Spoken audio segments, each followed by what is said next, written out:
មួយទៀតអំពីរឿងខ្ញុំឃើញពួកយើងចេះតែនិយាយថាគេស្ដាប់ខ្ញុំស្ដាប់លោកខឹមវាសនាឬស្ដាប់កម្មវិធីរបស់គណៈបកសម្ព័ន្ធដើម្បីប្រជាធិបតេយ្យអង្គុយចាំតែចាប់កំហុសខ្ញុំចេះតែយកពាក្យនឹងមកគិតខ្ញុំថាអត់ខុសទេបងប្អូនអត់ខុសទេគេអង្គុយចាំចាប់កំហុសយើងខុសទេបងប្អូនខុសឲ្យគេចាប់ទៅខ្ញុំនឹងស្ដាប់ទៅអង្គុយចាំចាប់កំហុសឲ្យតែឃើញខុសបន្តិចតាន់ចាប់ខ្ញុំថាខុសបន្តិចក៏ចាប់ដែរប៉ុន្តែសំខាន់ពេលខុសបន្តិចនិយាយថាបន្តិចខុសបន្តិចចាប់ឲ្យត្រូវតែបន្តិចនោះណាតែខ្ញុំវាអត់ឃើញអង្គុយចាំចាប់កំហុសខ្ញុំឃើញតែអង្គុយចាំមូលអង្គុយចាំមូលហ្មងដូចយើងជេរពួកអាឈាមឆ្កែកុំឲ្យវាងើបមុខរួចហ្នឹងតាំងវាមូលដើរតែជេរគេជេរឯងថាអត់ជេរគេឯងជេរតែមនុស្សខូចហេអសិលធម៌ធ្វើមេដឹកនាំអញ្ចឹងនិយាយតាមនេះអត់បានទេបងប្អូនឃើញទេវាមូលអញ្ចឹងខ្ញុំគិតថាបងប្អូនមិនគួរនិយាយថាពួកហ្នឹងអង្គុយចាំស្ដាប់តែចាប់កំហុសខ្ញុំក៏អង្គុយចាំស្ដាប់ចាប់កំហុសគេដែរ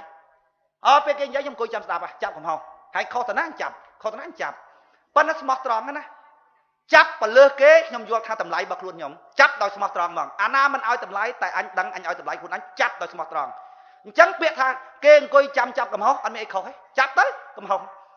ប៉ុន្តែពួកហ្នឹងវាមិនមែនអង្គុយចាំចាប់កំហុសទេណា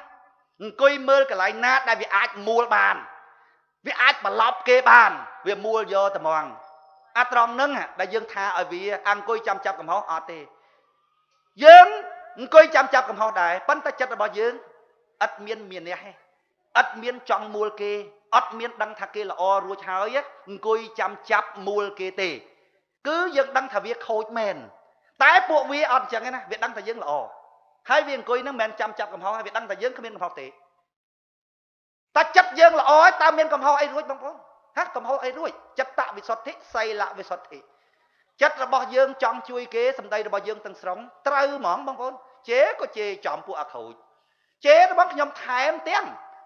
ចម្លងអាលក្ខណៈបែបហ្នឹងទៅប្រជាពលរដ្ឋខ្មែរពីព្រោះខ្ញុំឃើញអន់កន្លែងហ្នឹង